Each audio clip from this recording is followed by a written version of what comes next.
for those who are watching later, we are doing a exclusive interview with Haley Raymond.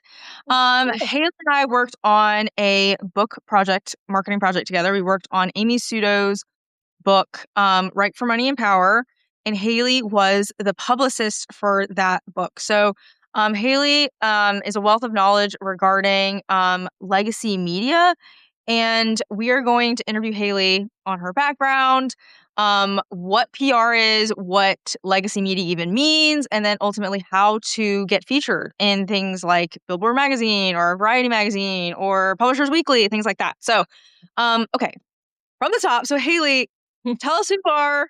Adrian, you're back. Awesome. Thanks for finding us. Had some difficulties, but we're back in action. You get an award for finding us. Okay, Haley, really quick, tell us about yourself and how you got started in PR. Yeah. So I started life as a journalist. I was actually a magazine writer and editor for like regional magazines. And so, long story short, met my husband. He got a job in Northern Ireland and we were like, took an adventure. So I was ready for something new. So I, started in PR when I was there in Belfast. We lived there for 7 years. So I worked for 2 PR agencies. That were both B2B and consumer PR agencies. So then from there, during COVID, we decided to move back to the US and start a family. And so, long story short, had my first daughter and I had my first child. I have 1 daughter and 1 son. And I wasn't really ready to go back to a full-time job. So I started freelancing with a previous employer. And then kind of from then on, it kind of took it on. And now it's my job, my full-time job now. And I, in addition to being a mom. And so I really spend my days pitching, as you said, legacy media, which we'll talk about, a lot of podcasts, Substack. Really just getting clients, in the media. So that could be traditional media or podcasts or newsletters. That's really how I spend my time. Yeah. Okay. So, really quickly for the audience, describe to us what PR, media, what does PR even stand for? Yeah. What does it do? And especially so if you're, maybe you're used to being like because the reason I'm asking this, Haley, is because I just remember when, I was learning about business in general and learning that the people in the Today Show got there because there's something called a PR agent who pitched to the Today Show and said, you guys would love this author on your TV show. And it's not just like this author was like an angel who descended from the sky and they deserve a spot on the Today Show. In fact, technically, anyone could technically be on the Today Show. So for the audience, tell us what PR means, what it stands for, and what does it do and how does it work? Yeah. So PR stands for public relations, which is, some people think it stands for press release, but it's public relations. So PR is really like a huge umbrella, but so that can be like internal communications. It could really be like content strategy for social media. It kind of all falls within PR.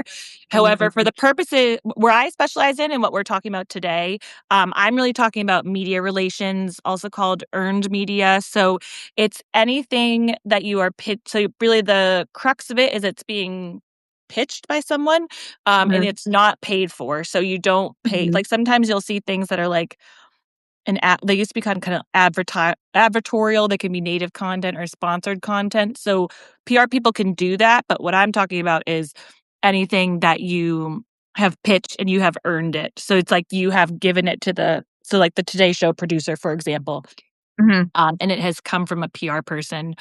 One thing it can, so like media, like Today Show or like journalists, like online journalists, they do reach out to other people. So you don't have to have like a PR agent to get on in the media, but our job as publicists and PR is to help clients get in the media and to like build relationships on their behalf. And really the purpose is to build trust and to get that third party endorsement. So I like to explain it like, do you trust a billboard or do you trust or like a recommendation from a friend or an influencer? Like you're probably going to trust the Mhm. recommendation from a friend over just seeing an ad. So Mhm. that's why, like your major brands will do a lot of paid and a lot of earned media, and it really Mhm. works together. So, Mhm. but yeah, I think one thing is people think that PR is only for like famous people or only for like huge brands, but that's really not true. Like anyone can do it really. And Mhm. yeah, but it can be tricky. So we can talk about that in more detail. But Yeah. yeah, I love it. So I do it all the time. And that's actually one thing I like about it is that it's kind of like democratic. Like really anyone could reach out Mhm. to any journalist at any time. Like, you don't have to be, but sometimes a publicist has a lot of relationships with people already and knows who Yeah. they're talking to, knows the process, can do it, quicker or can, do it like organize it for you. So that was a very long answer, but yeah, really the main difference is PR is you are for earned media, you are earning a spot in that outlet or you are not paying for it. It's not an ad that you are really getting like a third party endorsement from that outlet. Mhm. And that's why people seek it out because people are more Mhm. likely to trust it than they are to Mhm. trust like an ad. Right. Okay. Yeah. Okay. So what I'm hearing is that you yeah, you basically do the work for an Mhm. an author, a substacker, an Mhm. influencer who is looking to earn trust in the public eye.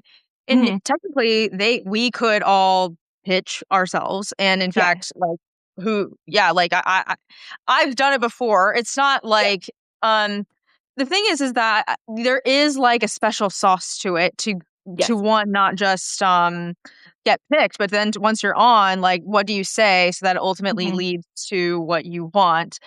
Yeah. um but you're yeah, like, ultimately you're saying publicists kind of like, if you're busy, if you're overwhelmed, if you don't know what you're doing, you're kind of like the guide for someone who doesn't necessarily know how it Yeah. all works, and you can pitch to podcasts, pitch to magazines or whatever, and Mhm. help them get your clients get featured into these outlets. Is that and that's what you're saying? Yeah, so I really do it for clients. So, like, our shared client, Amy Sudo, for example, like, she came to Yeah. me looking for someone to like, she had done it herself before, but she really, is Yeah. getting really busy. She wanted someone to help her do it. So I really do it for you. So for Mhm. clients, I would do it, like, on your behalf. Because yeah, as you were kinda saying so there's kinda, like, 2 things to use a publicist for, as in Mhm. both are important. So one is time, like, it takes a lot of time to send a good pitch to a podcast or wherever. So you're Mhm. paying the publicist to help with that. And then also Mhm. as far as like a guide, because when you get an so say some you get an interview, how are you going to use that interview to ultimately get what you want? Like some people think it's like, oh, I'm just going to answer the journalist questions and be done. But Mhm. for it really to pay off is to think about like, what do you want someone to do after they hear you? What do you want them to hear when you're talking to the journalist? What are kind of Right. the key messages do you want to make sure are spoken? So it's really about like a publicist's job is really to kind of guide you to get the interviews, but also, or to get the coverage in some other shape or form, and to Mhm. also make sure that you maximize those opportunities. Mhm. Because also sometimes when you get an interview, Mhm. like you also want to share it on social or you want to share it with your friends or share it like in your newsletter. So it goes Right. beyond just like, I want to be in a magazine, like it has legs beyond that. And so a good publicist should help you kind of get the opportunities, but also maximize it for your own Wow. to make money really and to Yeah. build your awareness. Yeah. Totally, totally. Yeah. Okay, so you specialize in earned media. So is Mhm. are you so let's talk about legacy media. And this Yeah. is for my edification as well. Um, is within the earned media umbrella, Mhm. there's legacy media, and there's also other kinds of media. Is that correct? Yeah, and a legacy media, that is not my original term. I have heard it from other people that recommended it to me, but when I say legacy Mhm. media, I'm thinking more like, when we think of, like, the media, it's like the New York Mhm. Times, it's like, like your Mhm. local TV, a newspaper, Mhm. like, it could be, like, Mhm. um whereas I think we could have a whole discussion on this because I also think like your legacy media, like the New York Times, for example, like The Daily is one of the biggest podcasts in the world. And so Mm. while it is legacy media, it's a legacy brand, they are doing Yeah. newer media, which is Yeah. podcasts. They have really Okay. good newsletters. Yeah. So I think it's kind of, Yeah.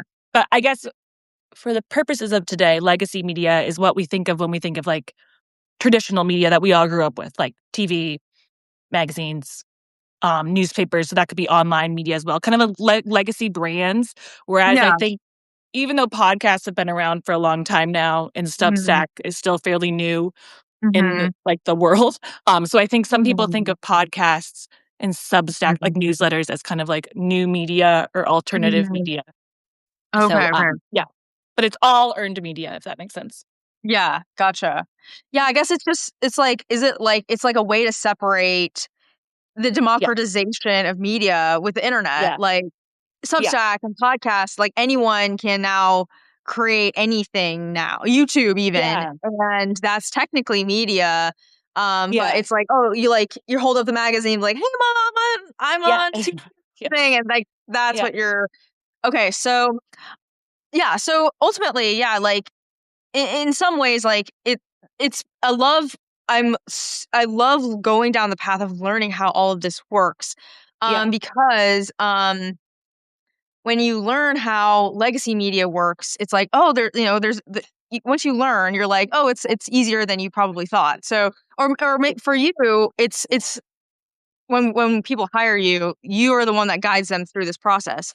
But yeah, ultimately, so how do people get onto legacy media? How for example, mhm, when you were working with Haley, I mean not Haley with Amy, yeah, and Amy mhm, had these aspirations of being in big magazines for Right for Money and Power. yeah, Um, how what was ultimately like the first step and like the strategy, like how did you expect to bring Amy to the forefront of media for her book?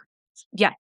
Yeah, so it is yeah, and Amy's kind of an interesting one, so I'll get and, touch on that in a second, but, yeah, I think really regardless of who one thing I'm trying to, like, explain to people and clients is, like, I think some people think, like, "I'm only gonna do legacy media," or "I'm only gonna do podcasts," when really the best Yeah. approach is to do, like, who are you speaking to and where are they? So, like, say it's Mm, mhm. millennial. So, like, if your book is targeted at baby boomers, you're Yeah. probably like, your legacy media is probably more where you wanna be, like, TV is where they get their news. Whereas if you're talking to a millennial, they're probably Mhm. more in the podcast direction Okay. and the Yeah. online news. So, I think that's the Right. first thing to think about is, like or when I, like, look at where we're gonna target, think of, like, Mhm. where your audience is Yeah. and then kind of develop the list from there as opposed to being Yeah. like, "This is the legacy media."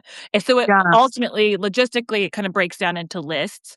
Um, for Amy Sudo, we did struggle, and I'm still kind of bummed about this, to get Yeah. legacy media because I know I was talking to Amy about it, and I know you guys talked about it on here too as well, that it was really kind of her whole book, which is amazing, has been so successessful, is all about, like, kind Mhm. of like, breaking Yeah. down the gatekeepers, and so Right. it was a little tricky to be like, Yeah. you're a Let's put gatekeeper, you but in cheaper. Yeah. yeah, but could you talk about this?" Yeah. So she was but she also in the nick of time, we got, the Book Life piece from Publishers Weekly, which was fantastic because Mhm. she, she got actually the opportunity to write for Book Life, which is the, um, self-publishing umbrella of Publishers Weekly. So that was an example of she did very, very well with podcasts, did very, very well with Substack Lives. So Mhm. and then, Mhm. we got the piece with Book Life, which was a legacy media outlet. So it's just Mhm. all of those worked together to really Right. sell along with the work you did, Renee. So because that's what I Mhm. would say is er, everything works best when it all comes together. Like right now, like Yeah. if I were authors shouldn't just be like, I'm gonna try to be on the Today Show and then, like, call it a day. Like, you have to be everywhere right now just because people are going to, like, 11 different outlets. It used to be that everyone would read the newspaper or everyone would watch the nightly news, and Nice there's, news. like Yeah. yeah, so it's really the goal is to get in different places where your audience is and that you Yeah. can't just kind of Hmm. if you only target legacy media, I think you would really be missing an opportunity because legacy media can also be a bit, um it can be difficult, especially if you're starting out because legacy media is just shrinking, whereas there's a lot more growing Substacks and podcasts, whereas legacy media is they get so many emails. Like I just talked to journalists and they're like, my email is like a battle zone. Like it's just Uh, crazy. So it's also yeah, there's like things like that of just like, I do think getting legacy media can be tricky, but that's also why it works because people know that it's been vetted. It's not yeah, just anything. You can't just like put anything in the New York Times. Like it's been through a rigorous process. So that right. I can't remember what you actually asked, but that's my answer. No, Yeah. it's so excited. I'm Yeah. loving this conversation because yeah, I mean, I love how, I mean, yeah, like the transparency and the honesty of Mhm. like what actually goes into a book launch like Amy's, Yeah. even if you want to, you have big aspirations, and Amy had really big aspirations and a lot of great things happened, but I also Mhm. appreciate your honesty, Haley, as well about how like, yeah, some things, you try some things and they don't work Yeah. out. Some Yeah. things do, and then not only that, but, like, I remember when, we were putting together a podcast tour for Amy, Mhm. she did those, and she also did Substack Yeah. Lives, and there's this like you were saying, this holistic, strategy Yeah. to trying to be everywhere where your audience hangs out. So, actually, Yeah. I'm just really curious, like, let's also talk about Substack because, Yeah. um, I mean, we know Substack, Mhm. and we've been using it, and we like it, but Yeah. there's still the rumblings, there's still the inklings, there's still I just got, like, an Instagram voice message from a friend the other day, and how she was Yeah. like, "Oh, someone was telling me how much she loves Substack, and I thought of you," and I was like, "Oh, yeah, Substack," like, for us, it feels Yeah. normal, but in the, media PR world, like, what's the view of Substack out there, and Yeah. how can you still how ca like and we're building, relationships on Substack, and we're growing on Substack, and we're all here doing that, and, like, how is it viewed out there, and how are they seeing Substack being used for Yeah. media? Yeah. Yeah. So that's a very good question. And I actually think about this. I talk to this with a lot of people because PR is in kind of a weird, or media is in kind of a weird space right now. I think it's both Mhm. exciting and kind of like odd because, so like I've been talking to some people that like, and to be fair, I think it really depends on it depends on who you're talking to because it kind of depends on who you work with. So like a client like Amy, she's very, as you said, she's very on Substack. A lot of her Yeah. audience is all of her audience is on Substack. So to them, it's like that's partly why we Yeah. wanted to target that was because that is where her people are.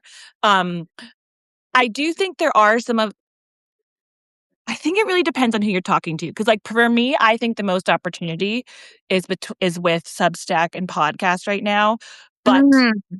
that's Mhm. also because I work with people who are predominantly online, and they're targeting people online, whereas, say you're like, I work with another client that they're based in one city, so that local audience is very important. Right. So with Yeah. that, like, because they have, like, local donors, so targeting local media, Mhm. while that might not make as much sense to, like, an Amy Sudo, it's very important for someone who is, like, all of their customers are from there. So, I think it really depends Mm. on I think the general vibe is that a lot of people there's some people that are, like, all in on podcasts and Substacks, and then there's some people that Yeah. it's still very new and, like, they kind of see it as an add-on, whereas, like, they're still focused on legacy media. So I do wish there was more of a Mm. push. Hmm. I think I do think the election sorry, I'm going, like, all over the place. I do think the election of Donald Trump, regardless of how you feel about it, really changed it because I think it really showed Hmm. how powerful podcasts are and that Yeah. there was very strategic podcast Yeah. appearances that he and JD Yeah. Vance did that people were saying really they think moved the needle. And Wow. because I think becau and this is, like, I'm not a politician or anything, but, like, I do think just from a media perspective, it seems like podcasts have been Mhm. taken a little more seriously since then, and I Right. think that, Mhm. but I would say I think it's definitely a generational divide too. I think the younger you are, that you're probably more hardcore podcasts, whereas the Yeah. older you are, you're still getting a lot of your media from, like, Fox News or, like, MSN Now or, from cable news. So I think a lot of it comes down to a generational divide, but Mhm. I think the general thing is, like, it depends on who you're targeting. So, like, if you are on Substack and all of your audience are on Substack, then you probably should be targeting other Substacks or Yeah. other podcasts. But say you're a store in Kansas City Yeah. and all of your customers are in Kansas City, then, like, local legacy media might be more important to you. So there's, like, Mhm. Mhm. that way to look at it too. But yeah, it's a hard question because I think it really depends on who you talk to. Mhm. Um, Yeah, but I can yeah, see that. yeah, Oh, I can see that. yeah. Um, so is there a difference then when you're pitching for clients for a Mhm. legacy media outlet versus maybe like a podcast or Substack? Yeah. Is there a difference in how you approach the pitching and how you approach what you say and how you say it? Yes, I would say that so I think the general principle is the same. So, like, to give you some inside baseball, for a good pitch, it should be, like, fairly concise and short, because if you think Mhm. and also try to personalize it as much as you can. Like, I have Mhm. just heard from so many podcasters that they're getting so much just, like, AI crap, like, it'll be like, "Dear sir or madam," like, it's just horrible. So try to show that you're a human and that you've actually, like, even if you're Listen, not totally. like, Yeah. yeah. So I would say that idea, like, keeping it personal and make really showing the person you're emailing that you, like, know who they are, what they write about, that kind of thing, that applies across the board. But I would say that there are some nuance. I think journalists if you're a journalist at a legacy publication, like, they have a lot more rules, and also as far as, like, Mhm. for example, like, I know, like, the Washington Post, I'm not sure if this is still true, but they used to not be able to accept gifts. Like, there's a lot of rules like Mhm. that, Mhm. like, there's, like, certain things that they're kind of held to a different level of ethics that Sure. podcasters and sub 'cause pod and I'm not saying that they're, like, bad, it's more of, like, Yeah. podcasters tend to be, they might be doing it as, like, a side hustle, they might be doing it just as a hobby, they might, they're a little bit more flexible. Like, I would never ask someone at, like, the New York Times, like, "Oh, can you run this week?" Like, I would never ask them that, whereas a podcast, they tend to Yeah. be more flexible of, like, when it runs or, like, what they wanna talk about. Like, I would I would never, like, dictate what a journalist has to you would never ask, like, "You need to talk to my client about X, Y, and Z." Like, Yeah.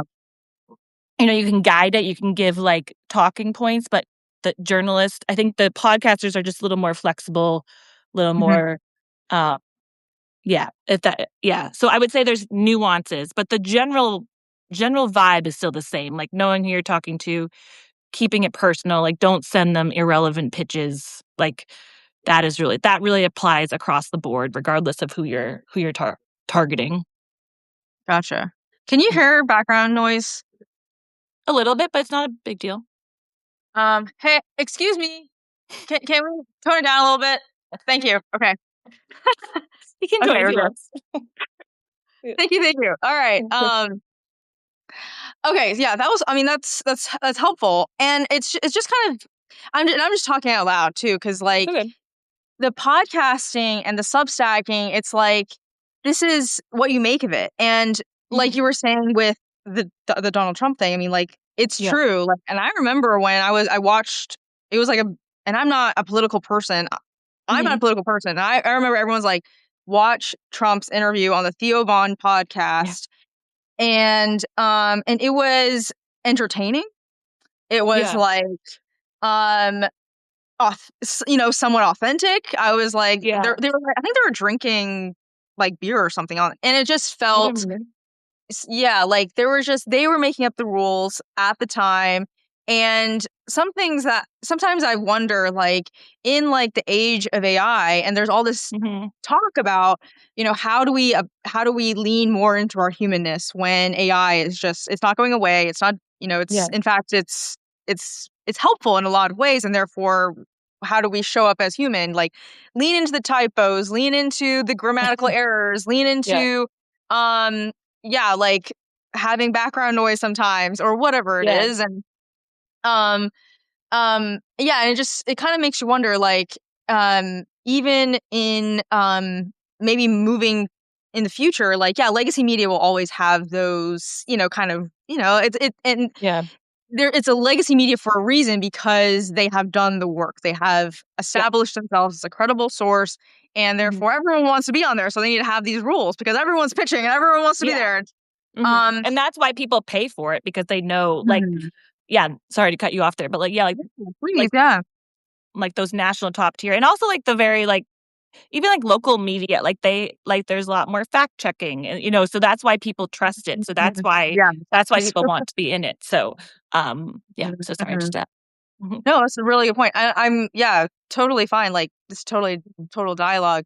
And okay, so for anyone watching this and watching now or later, if Mhm. they picture themselves being on in the New York Times, for example, or Mhm. Publishers Weekly. I mean, or we could just say Publishers Weekly because like evidence facts you got Amy into Publishers Weekly. What does that Yeah. process even look like? Yeah. What could they expect from if how could they do that? Like what yeah, what's the how Yeah. to? Yeah, so really so my husband calls me a professional emailer because that's really what I Mhm, do is just like a mhm, well-crafted email can go very far. So mhm, yeah, with Amy, there was a lot of pitching. So that would be mhm, one misconception I think is that so especially for like writing a book, a lot of people think you mhm, start PR when the book is out, but really the best time is like about 4 to 6 months ahead of that to kind of cuz PR yeah, is a long game. It works if you're just targeting journalists the first time, like it's out and they've never seen your name before, like they're probably gonna be like, "Who is this?" So, so it does take a long time to like build those it can take a long time to build those relationships. That being said, you can still get, like I've got another client actually was in the New York Times the other day, and we got like Psychology mhm. Today, and so sometimes also Awesome. it can be you can get that coverage. Sometimes they don't mention the book, but it's still like a really great opportunity to get your name out there, to improve your Mhm. SEO, to improve your AI. Yeah, Um, what were we saying? Sorry, I keep losing my train of thought. like Oh, but the as how far to as how to do it, yes. Mhm, So for that one, so for anything like the Publishers Weekly one. So that was really, just from a pitch. Editor came back mhm, to me, said like, "Yeah, I'd be interested in this." That one was mhm, interesting because Amy wrote it herself. So that was an mhm, opportunity so the process was really for Amy to write it, sent it to me. I sent it on to the editor and mhm, yeah, and then that's really it's in the editor's hands at that point. So that was mhm, kind of an interesting one, but say it was for an interview, then, like, mhm, me as the publicist, it would be my job to, like, do the logistics, like, when is it gonna happen? Is it on Zoom? Is it on the phone? Sometimes the publicist will sit in, sometimes it kinda depends on the subject matter, just the general mhm, vibes. And then it would be up to me to, follow up with the journalists, make sure they have everything they need. So, like, you would do the yeah, interview, I would follow up, with photos, and then yeah, also earned media is also never guaranteed. This doesn't yeah, happen that much, but especially with your kind of like top tier publications, sometimes you'll do an interview and it won't lead to anything, or you'll do an interview and it mhm, shows up like yeah. months later. So that's another thing. Right. I've said it's so it is possible, but it's never guaranteed. But most of the time, like I would say 99% of the time, when you do an interview, it will land. But um Mhm, yeah, so it's really so my job as the publicist is really to make sure the interview happens, prepare you. So like for Amy, for all her interviews, I did like a brief for her mhm, to give like, questions they might ask, like reminder yeah, of your key messages. And right. then, yeah, and then it's my job to like make sure it comes out at some point or to do as much as I can to make sure Yeah, the coverage actually goes out at some point. right, Yeah. right. Okay, that's very helpful. Yeah, and I Mhm. mean that's a good point to also kind of distinguish, like even with podcasts, like Mhm. with like kind of smaller in like Substack lives, smaller Yeah. podcasts like this, like it's probably a given that you're going to be out at a certain Yeah. time and it'll probably be released immediately. Yeah. But with like even bigger podcasts and like you were Mhm. saying, like Publishers Weekly and New York Times and everything, you do you can submit something like you were saying, and Yeah. it might never actually show up, and you're saying you don't Yeah. have any control over that. Yeah. Yeah. Um. I'd say I don't think that happens so that did just happen to me recently. It doesn't happen as much now just because newsrooms are so they're, like, they're on a smaller team. And so for them to actually put the time into something, from my experience, usually if they're agreeing to interview, they're usually going to use it at some point, because it's like, why spend Mhm. the time? But Mhm. larger Okay. publications like the New York Times, everyone wants to be with them. So, they can kind of do what they want, and it's also up to them it's their job to make sure that they're talking to people and that they know what they're covering. But Mm. yeah, I would say 9 times out of 10, if you do an interview, it is going to show up somewhere, but it's not always guaranteed. So it's just a Mhm. caveat, but it's also always a Mhm. good relationship builder. Like, you never know. Mhm. Journalists sometimes That's come true. out of the fray sometimes.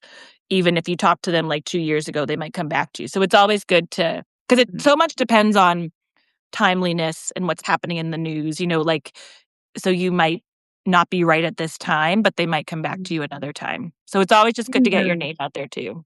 Just try it. Yeah, Yeah. just give it a go. Yeah. Okay, so I know you have to leave at 2. I would just I think like one question I would Yeah. maybe And I ask can have on a little behalf extra of. time if it doesn't have to be like on the dot, so don't worry. Okay. Yeah. Yeah, like if maybe for someone who's watching who has never been on a podcast before, or Mhm. maybe they've done like a few podcasts, maybe you've been Yeah. invited to some podcasts, but you're like, I'm kind of ready for like the next level Mhm. exposure, Mhm. possibly pitch to and be featured in my first legacy media Yeah. publication. Like, what would Mhm. you say is like the first step to like achieving that, for example? Yeah. Yeah, so I'd say the first step is thinking about, like, why do you wanna do it? So it might be that you're Mhm. writing a new book, it might be that you're launching a new podcast, or you're doing something that you wanna talk about, and so who Yeah. do you want to hear that? So Yeah. say you're writing a book about tennis, like, what are the tennis publication, who are you talking to? Who is your audience? And then where Right. is that audience? So, like, yeah, is it tennis podcasts? Is it tennis magazines? I think the other thing with Mhm. legacy media is that trade media can be very, very important. I think so Okay, what that's is kind of, that? so trade media would be like, I'm trying to, now this is putting me on this, like, say it's like a tennis coaching, say you're like a tennis coach and you're writing about being a tennis coach. There are Yeah. likely I'm not a tennis coach, so I don't know, but there are likely outlets that are like specifically for tennis coaches, or like Oh, okay. it might be like the Association of Oh, Tennis Coaches, like, they have a magazine. So it's like things like that okay. like might not seem like the sexiest publication, but they are Uh-huh. likely read by tennis coaches. So, like, Yeah. you're better to pitch something that's read by 40,000 tennis coaches Yeah. versus a sports outlet that might be read by a few tennis coaches, but it also applies to sports fans, if that makes sense. So Yeah. ideally, Yeah, you want totally. Mhm. both. So don't Mhm. I think a lot of people think like, "Oh, if I'm not in the New York Times, I'm not successful." When Uh-huh. really, if your goal is really to sell your book, you're gonna make the money from those niche Yeah. publications, those niche podcasts where it might be a small audience, but it's a Yeah. small audience of the people you want to hear it, as opposed to a huge audience that might just have a few people that are Yeah. gonna buy the book. Love that. Um, Yeah. yeah, so that's another thing to think about, is, like, legacy media is beyond just, like, the biggies that we think of. Like, there's a lot of, like, smaller Mhm. publications that are very powerful and also have newsletters and also have their own social, so, like, you can reach them in more than one way. Gotcha. That's actually a really good point. Um, Mm. because Peter is on and he's a client and I think Okay, he'd be a great match for you, Haley. okay. At the very least, because Yeah, Peter's writing it's not a secret, it's writing a book for business owners who have okay, been owning and operating their business for 40 plus years. And okay. the clock is ticking. And the Yeah, question is what do you do now? Like, do you start to sell it? How do you sell it? Do you give it to your yeah, niece or nephew or your son? How it's the feeling of being trapped. And when you said trade publication, and I'm thinking like, oh yeah, yeah, like any plant manager or all these trades who yeah, Peter says, and they don't live on Substack. yeah, Exactly. They're probably not yeah, watching a Substack yeah, live they're on not their gonna hear break, that. on their Yeah. cigarette break or something. But yeah. So Yeah, actually, I have the wheels are something for turning. Peter. Yeah, so one thing to add to that, so that is another thing that we haven't talked about is Mhm. oftentimes that the news is not that you are writing a book. The best way to get in the news is to think of like, how is that book, like Peter, your book, how is that related to like a national conversation? And so then you are the expert to comment on that like if you go to because I know like one thing I've heard about is like things like that, like baby boomers or like people who have had a Yeah. long business, what happens to all Mhm. these businesses? Yep. So that's Yep. kind Yep. of Yep. like, Yep. yeah. So like, could you find a stat that shows that? Yeah. So it's kind of more of like pitching. It's more like you want to be able to mention the book, but the story is not that you have written a book, if that makes, Yeah. and I think that's a Mhm. difference between legacy media is that a podcast gives you, because it's longer, they tend to be Yeah. more niche. It gives you more runway to talk about your book. Yeah. But even for like like a news journalist is going to be more interested in like, what does this actually mean to my readers? Like, you're not like advertised. They're not going to be like, yes, I'd love to talk about your book for free. Like, it's more of like Right. the book is almost kind of like a It's like a foot from in the door to yes, yeah, and hold the door I think open. it yeah, and it gives you credibility to like the fact that you're writing a book on this, but it's more of like you could almost pitch it without saying that you're writing the book. I Mhm. mean, maybe you should, but as in like you could, it's more of like positioning yourself as an expert on a topic, and that is why you're writing the book, as Yeah. opposed to you wrote the book, now write about me kind of thing. Right. Um, so that sorry, that was a Yeah. long answer, but yeah. So yeah. So Exactly. Peter, free tip for you for your for your book. Yeah. Yeah. Perfect. Yeah. Yeah, the wheels are turning for sure. Yeah. Because I'm just like thinking of like I don't know if anyone watch like I don't know Haley if you know like Cody Sanchez. Like Cody No, I Sanchez don't. is this I probably should, but nah, she's a big YouTuber, podcaster. She talks a lot Mhm. about the topic of baby boomers and the Okay. concept of generational business turnover and buying Yeah. business because of that. So, and she has this huge podcast and she's on YouTube and everything. And it's like Okay. that there's multiple angles, and if Yeah. my brain is just going. But anyway, okay, so Haley, so Mhm. you know, if someone like Peter or anyone watching is like their wheels are turning just like you know, with all these questions and ideas, like how Yeah. could they begin to approach you Oh, yeah. with ideas and you're like, hey, I want to be featured in Publishers Weekly or whichever trade Yeah. publications. Yeah, what is your contact information? And yeah, tell us about that. Yeah, so I am on Substack. I'm definitely a lurker, so when I will respond to messages. I don't have any out publication, but I am on there. Mhm, I think I'm most prolific on LinkedIn. So if you find it's mhm, Haley Raymond and it's HALEY. And then my website is haleyraymond.com. So there's a form on there. I think my email's on there too. But my email is haley@haleyraymond.com. So yeah, perfect. but feel free to reach out, and I'd love to hear even like if you're like, I'd love to chat with anyone. I love this topic, so I love to talk to anyone about it. But yeah, Yeah, I'd say LinkedIn. You can message me on Substack, but just don't expect a lot of content on Substack because I don't do it. So I should, but um, and then yeah, I'd say LinkedIn, and then just like feel free to go to my website. I have a form on there, so if you it's more like an inquiry form, but if you want to just write a message to say hi, that's totally fine too. perfect.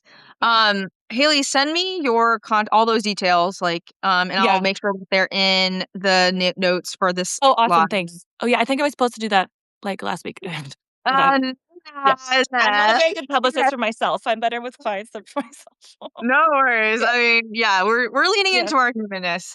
Yeah. Um, Uh-huh. yeah. So Adrian says, great conversation. Thanks. Thanks for coming, Yeah. Adrian. Thanks for coming. Thanks to everyone who joined. I hope, yeah, I learned a lot, and hopefully everyone else. If there's any other last minute questions, Kevin says there's no supposed tos here, and totally agree. Yeah,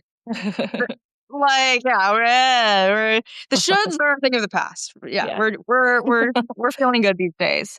Okay, so Yeah. yeah, if there's any other questions, Haley, anything other last minute comments? No, thanks for having me. I really appreciate it, Renee. Thanks for thinking of me. And yeah, guys, feel free to reach out if you have any questions. But yeah, I really enjoy it. And thank you for joining, guys. I know it's lunchtime, so or regardless of where you are. So thanks for joining.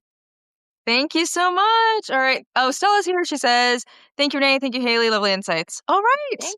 Thanks for Thank you so joining. much, Haley, for your time, and Okay. we'll share and promote, and I will do. thanks so much. All right. Okay. Bye, guys. Thanks. Thanks. Bye. Bye.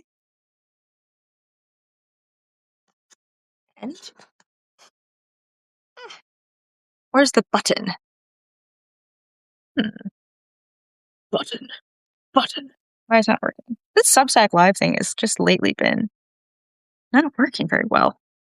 End.